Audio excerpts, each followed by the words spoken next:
You know what's honestly ridiculous? Some guys in the workplace act like basic human decency is optional. Like we're all adults here, we're all getting paychecks from the same company, but apparently saying good morning is too much effort for some people.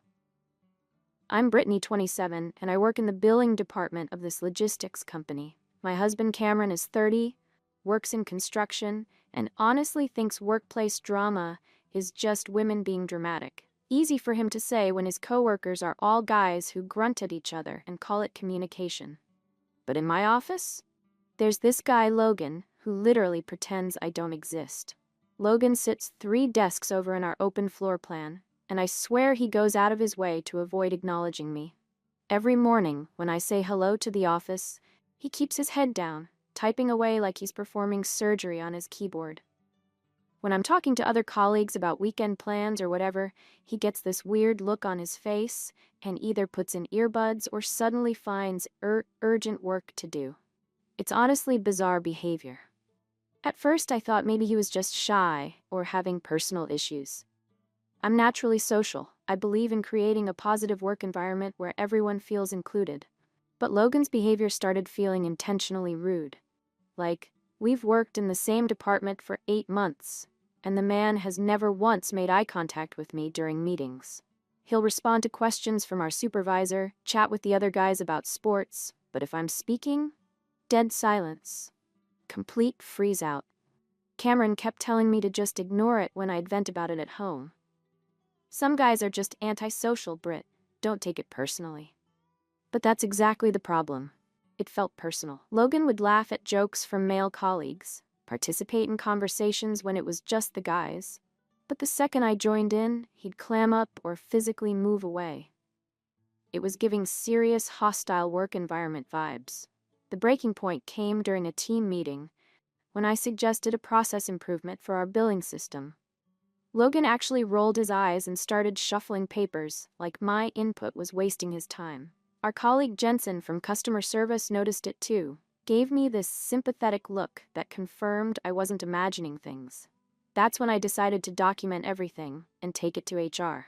Because honestly, I wasn't going to let some antisocial weirdo make my workplace uncomfortable just because he had issues with women. And Jensen turned out to be a really good listener when I needed someone to validate what I was experiencing.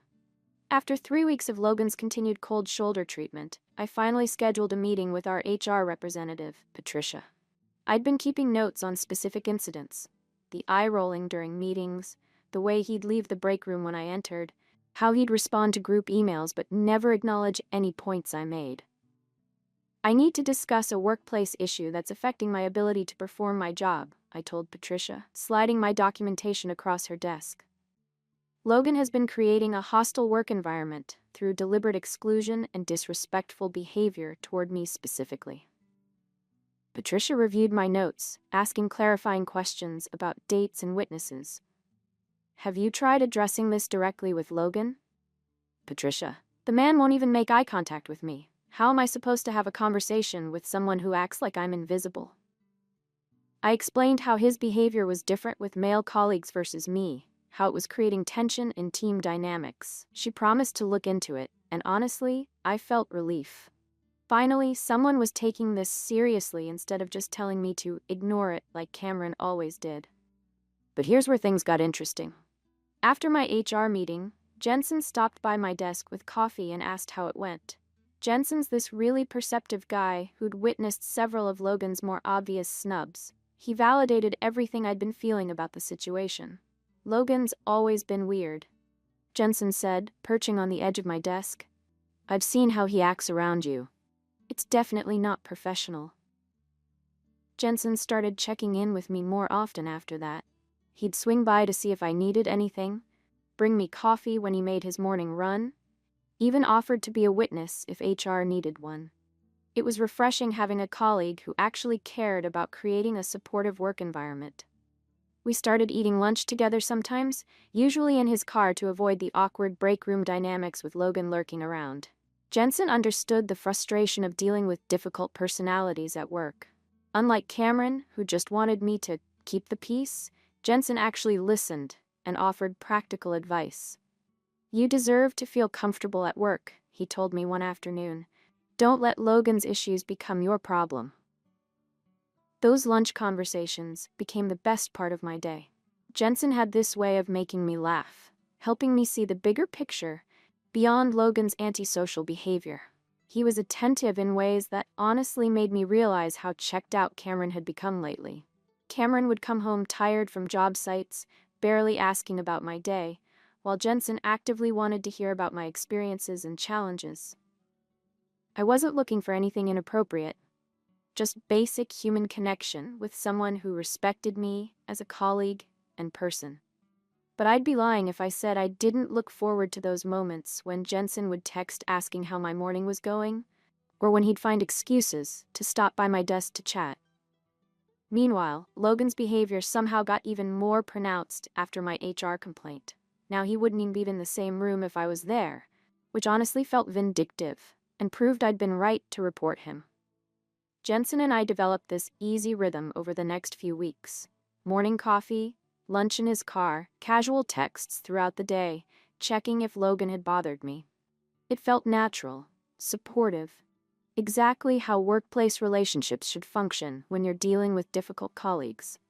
"Your husband doesn't know how lucky he is," Jensen said one afternoon as we sat in his car eating takeout. "Having someone as dedicated as you, who stands up for herself at work." I laughed, but honestly, it struck a chord.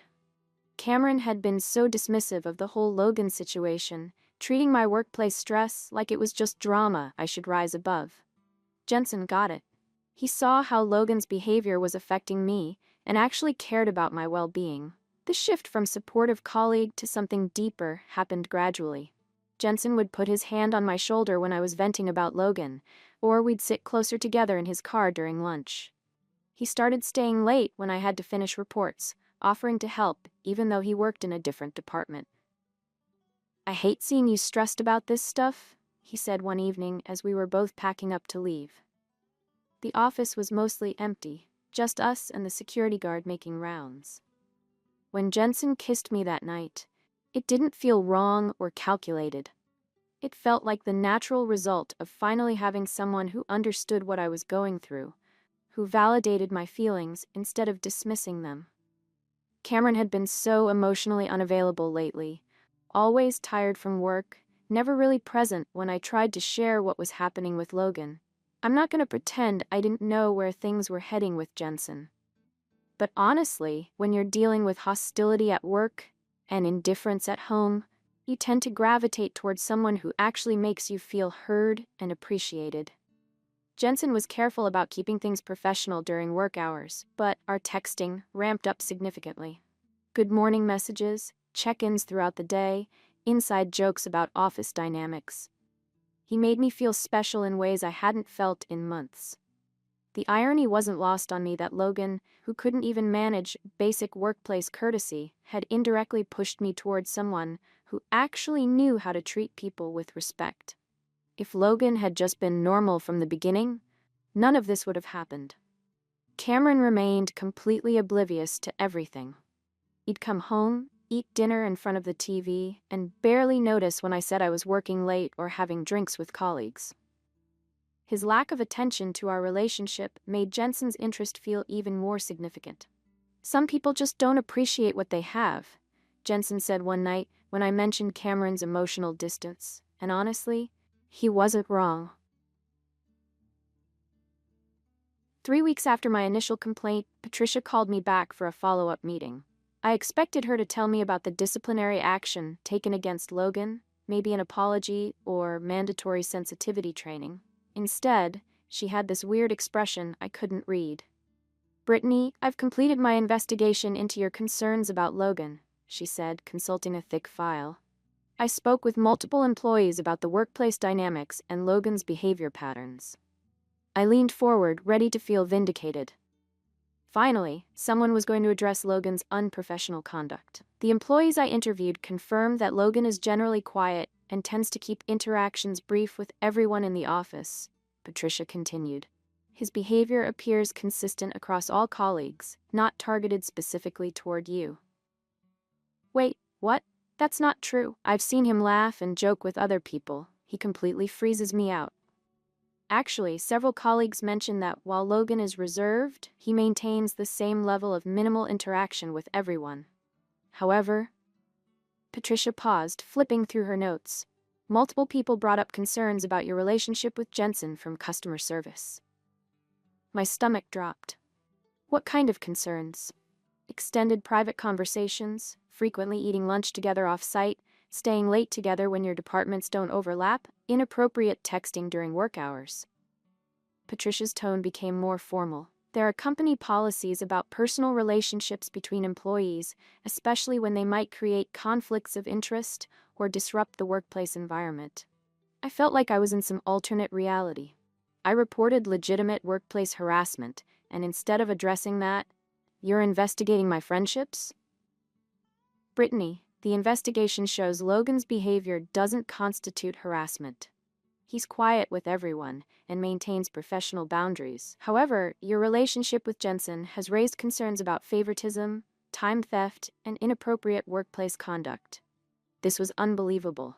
Logan could continue being an antisocial weirdo with zero consequences, but I was being interrogated for having a supportive colleague relationship. This feels like retaliation for filing a complaint, I said. Jensen has been nothing but professional and supportive during a difficult workplace situation. But even as I said it, I could see how our daily coffee runs, long lunches, and constant texting might look to outside observers. The problem was, I needed that support because Logan had made the work environment so uncomfortable. Patricia scheduled another meeting for the following week, saying she needed to complete her investigation. I left her office feeling angry and frustrated. Instead of addressing the real problem, Logan's hostile behavior, they were targeting me for finding a way to cope with it. Jensen was waiting by my desk when I got back, sensing something was wrong from my expression. When I told him about the meeting, he looked concerned but not surprised. I was wondering when this might come up, he said quietly. People talk in offices. But you didn't do anything wrong by finding support during a stressful situation. The fact that he'd anticipated this conversation should have been a red flag, but I was too frustrated with HR's backwards priorities to think clearly about what that meant. Everything started unraveling the following Tuesday when Cameron decided to surprise me at work. He'd taken a half day and wanted to bring me lunch, saying he felt bad about being distracted lately with his job deadlines. Sweet gesture. Terrible timing. I was in Jensen's cubicle when Cameron showed up at the front desk asking for me. We weren't doing anything inappropriate, just discussing potential job opportunities at other companies where we might both be happier. But when the receptionist called my extension and said my husband was here with lunch, the whole situation looked suspicious. Cameron appeared at Jensen's cubicle doorway holding a bag from my favorite sandwich place, his expression shifting from confused to questioning as he took in the scene. Me sitting close to Jensen, our conversation stopping mid-sentence, the obvious familiarity between us.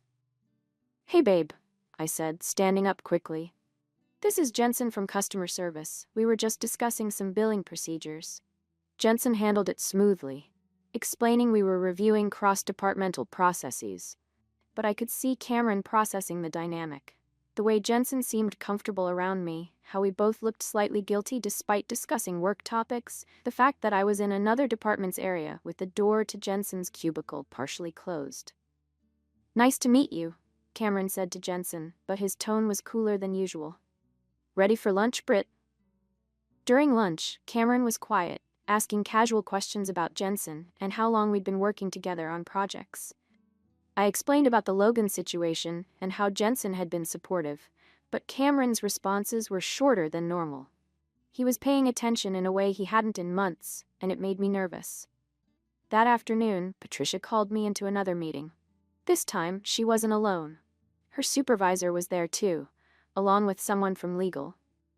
"Brittany, we've received additional information about your workplace relationship with Jensen," Patricia said.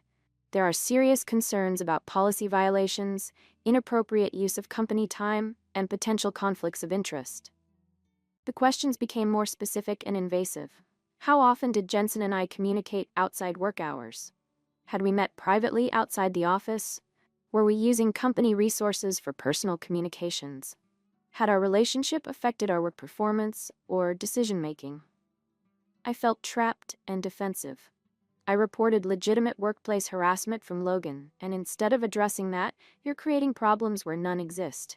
Jensen has been a supportive colleague during a difficult situation. The investigation shows Logan hasn't violated any policies, the legal representative said. However, your conduct with Jensen raises concerns about professional boundaries and company policy compliance. They scheduled a final meeting for the following week, saying they needed to complete interviews with other employees. I left feeling like I was being set up to take the fall for Logan's antisocial behavior and my attempts to cope with it. But the real problem was Cameron. That evening, he was different, attentive in a way that felt investigative rather than caring. He asked about my day, about Jensen, about why I'd never mentioned working so closely with someone from another department. I tried to explain the context, but Cameron had this look like he was putting pieces together he didn't like. And honestly, I wasn't sure how to explain the relationship without making it sound worse than it was. The next 2 weeks were a nightmare. Cameron started paying attention to details he'd ignored for months. My late nights, my phone habits, the way I dressed for work. When he found the text messages between Jensen and me, he didn't yell or throw things. He just got this quiet, disappointed expression that somehow felt worse than anger. "How long has this been going on?" he asked, scrolling through messages that looked much more intimate when read consecutively. I tried to explain about feeling unsupported, about the stress with Logan, about how Jensen had been there when Cameron was emotionally checked out. But Cameron just listened with this blank expression, occasionally asking for clarification about specific dates or events. I asked how long, Brittany. It's not what it looks like. Jensen was just being supportive during a difficult workplace situation. These messages don't look like workplace support. Cameron set my phone down carefully. They look like you've been having an emotional affair for 2 months. The word affair felt harsh, but looking at those messages through Cameron's eyes, I could see how our daily communication, inside jokes, and plans to find new jobs together might appear inappropriate. The problem was, I'd needed that connection because my actual husband had been so distant and dismissive. Cameron moved into the guest room that night. No dramatic exits or ultimatums, just quiet disappointment and space. He started making practical decisions about separating our lives with the same methodical approach he used for construction projects. Meanwhile, at work, the final HR meeting was a disaster. They'd interviewed multiple colleagues who confirmed that while Logan was quiet, he maintained professional boundaries with everyone. But they'd also uncovered the extent of Jensen's and my relationship. The daily texting, extended lunches, staying late together, personal conversations during work hours. Both Jensen and I received written warnings for policy violations and inappropriate workplace conduct. But here's the thing that really stung. They discovered Jensen had a pattern of developing supportive relationships with female colleagues going through workplace stress. I wasn't the first woman he'd befriended during a difficult time, and apparently these relationships followed a predictable pattern. The realization that I wasn't special, just another woman who'd fallen for Jensen's sympathetic ear routine, was almost worse than the HR consequences. Logan, meanwhile, continued working quietly and professionally, completely unaffected by the drama I'd created around his basic introversion. Cameron filed for divorce 10 weeks later. No fights, no attempts at counseling, just legal paperwork and asset division. When you're the one who strayed, you don't get much sympathy in court or from mutual friends who'd watched Cameron try to save a marriage I'd apparently already checked out of. The final irony came 4 months after everything fell apart. I was struggling to find new employment because of the HR incident on my record when I ran into Logan at a coffee shop. He was with his girlfriend, laughing at something she'd said, looking completely relaxed and happy. He saw me and nodded politely, the same reserved but respectful acknowledgement he'd always given everyone at work. In that moment, I realized his hostility had just been him maintaining professional boundaries and avoiding exactly the kind of workplace drama I'd created. Cameron moved on quickly, Not out of spite, but because that's who he is. Practical, decisive, focused on building something stable. Last I heard, he's with someone who appreciates reliability over excitement. Someone who doesn't need external validation to feel valued in a relationship. I'm 28 now, still looking for steady work, living in a smaller apartment, trying to rebuild from scratch. Jensen moved to a different company after his warning, probably looking for his next supportive colleague, relationship. And Logan? Still working quietly, professionally, and drama-free at the same company where I used to complain about his lack of social skills. The thing that bothers me most isn't the divorce or the job situation. It's how everyone acted like I should have been grateful for basic human decency for men who clearly had their own agendas. Cameron was reliable, but emotionally unavailable. Jensen was attentive, but manipulative. Logan was professional, but cold.